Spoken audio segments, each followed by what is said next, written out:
À Felice Bauer, Prague, probablement les 8 et 16 juin 1913. Très cher Felice, je viens juste d'échanger quelques mots avec ma sœur qui est au lit et avec la demoiselle qui est avec elle. Ma sœur est vaillante et bonne, la demoiselle est la personne la plus dévouée et pourtant j'ai dit ces quelques mots dans un agacement extrême, n'aspirant qu'à sortir de la chambre alors qu'elle cherchait à m'y retenir par des questions. Pour ce qui est de cet agacement, il n'y avait pas la moindre raison du côté de ma sœur et de la demoiselle. Il ne s'est présenté aucune possibilité non plus de manifester cet agacement, et c'est dans ce piteux état que j'ai donc dû battre en retraite et essayer de trouver quelque pureté en t'écrivant une lettre. Mais là encore, je suis indécis car je n'ai pas eu de lettre de toi aujourd'hui, et quand je ne peux pas m'accrocher à une parole toute fraîche de toi, je suis comme dans le vide. Ainsi donc ton père est déjà de retour alors que ma lettre n'est toujours pas écrite, mais ta dernière lettre est peut-être aussi la première depuis longtemps dans laquelle tu veux entendre quelque chose de sincère et d'honnête, et où tu te défais toi-même de ta gaucherie et de tout mutisme.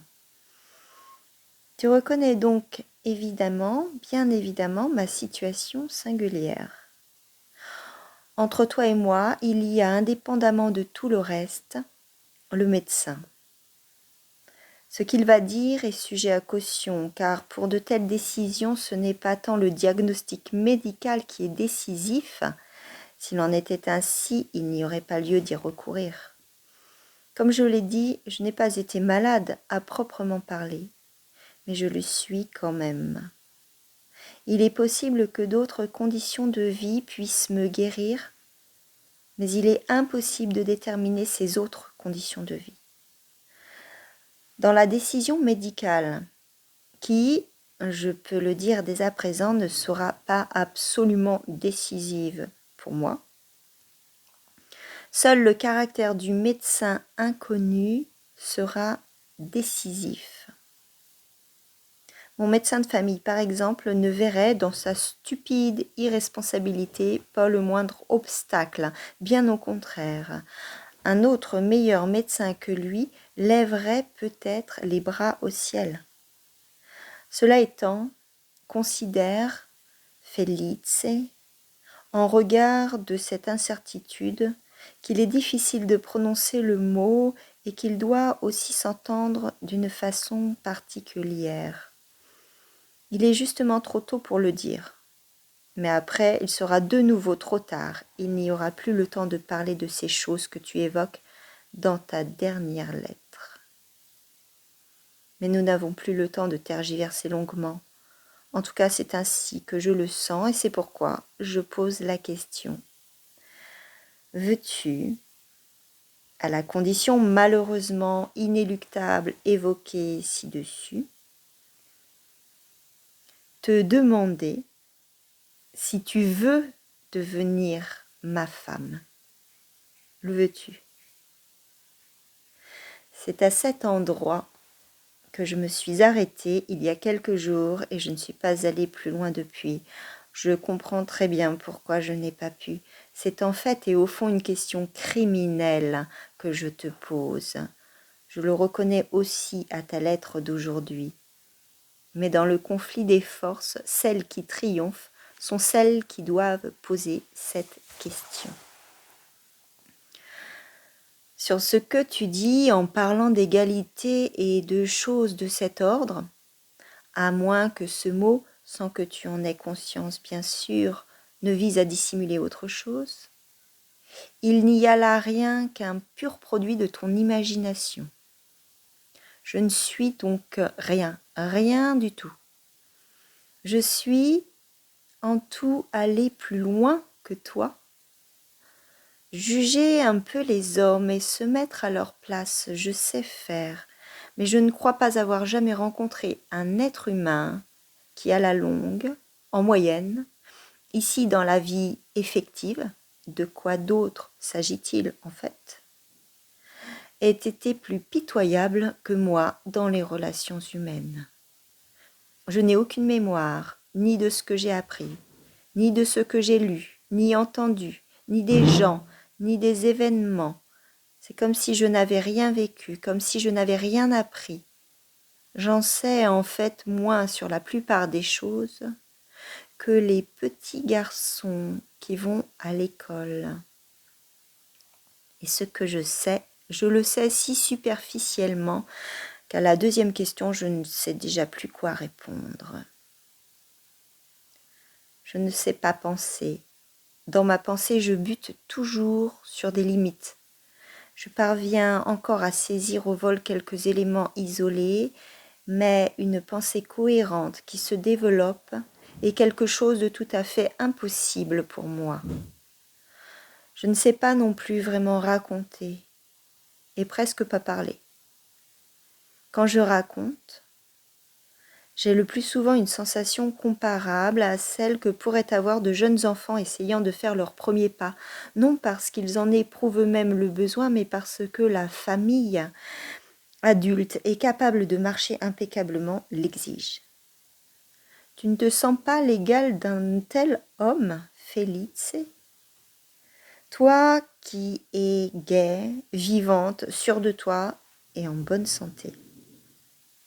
La seule chose dont je dispose, ce sont je ne sais quelles forces qui se concentrent à une profondeur totalement imperceptible dans un état normal, dans le projet littéraire, et auquel, compte tenu de mes conditions de travail actuelles et de mon état de santé, je n'ose plus me fier, car à toutes les sollicitations intérieures de ces forces font face au moins autant de mise en garde intérieure.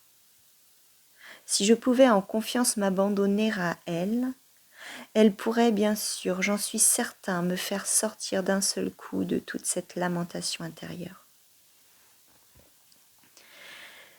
Au développement théorique de la question de l'égalité originelle, car en principe, comme je te l'ai dit, elle ne peut pas entrer en ligne de compte, du moins pas comme tu l'entends.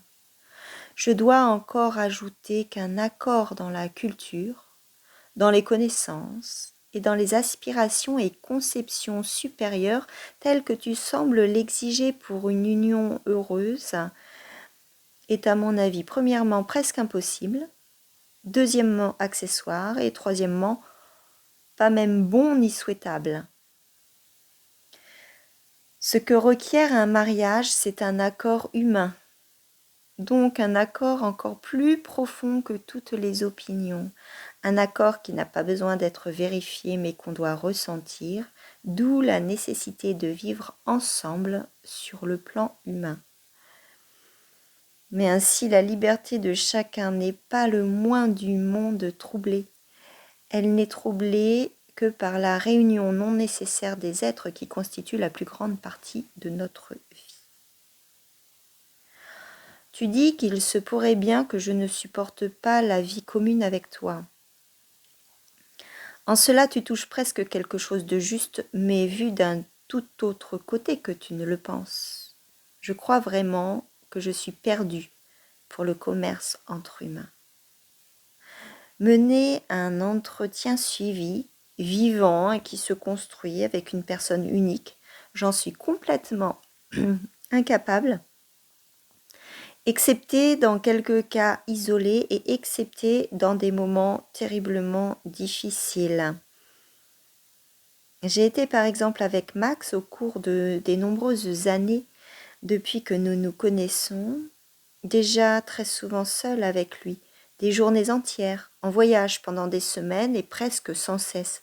Mais je ne peux pas me souvenir, si cela s'est produit, je pourrais très bien m'en souvenir, d'avoir eu avec lui un grand entretien suivi qui aurait exhibé tout mon être, comme cela devrait évidemment se passer quand deux êtres ayant chacun leur vaste périphérie spécifique d'opinions propres et animées se rencontrent. Et des monologues de Max et de bien d'autres, j'en ai entendu déjà pas mal, auquel ne manquait que l'interlocuteur prenant à son tour la parole et même, le plus souvent, l'interlocuteur muet.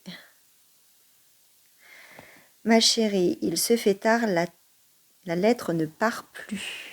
C'est mal, et ce qui est encore pire, c'est qu'elle n'est pas écrite d'une traite, mais par paragraphe, et ce non par manque de temps, mais à cause de mon inquiétude et de mon auto-flagellation. Là où je suis le plus supportable, c'est dans des lieux connus, avec 2 ou 3 personnes que je connais. Là, je suis libre. Il n'y a aucune contrainte d'attention constante et de collaboration. Mais si j'en ai envie, je peux quand je le veux participer à ce qui est commun, aussi longtemps ou brièvement que je le veux. Je ne manque à personne et je ne suis gênant pour personne. S'il y a en outre une personne inconnue avec qui ça accroche, c'est d'autant mieux. À ce moment-là, je peux, grâce à cette force empruntée, devenir en apparence tout à fait vivant. Mais si je suis dans une maison que je ne connais pas, dans un groupe de plusieurs personnes étrangères, ou que je considère comme telles, alors toute la pièce pèse de tout son poids sur ma poitrine, et je ne peux plus bouger. Et alors, c'est mon être qui semble littéralement se transfuser dans les veines de ces personnes et tout devient désespérant. Ça s'est passé ainsi, par exemple, lors de l'après-midi chez nous. Ça s'est passé ainsi avant-hier soir chez l'oncle de Welch, donc chez des gens qui, d'une manière incompréhensible, m'aiment quasiment. Je m'en souviens très précisément, je m'appuyais sur une table, à côté de moi se tenait la fille de la maison. Je ne connais pas une fille à Prague qui me soit aussi sympathique. Et j'étais incapable, sous le regard de ses bons amis, de prononcer ne serait-ce qu'une seule parole sensée.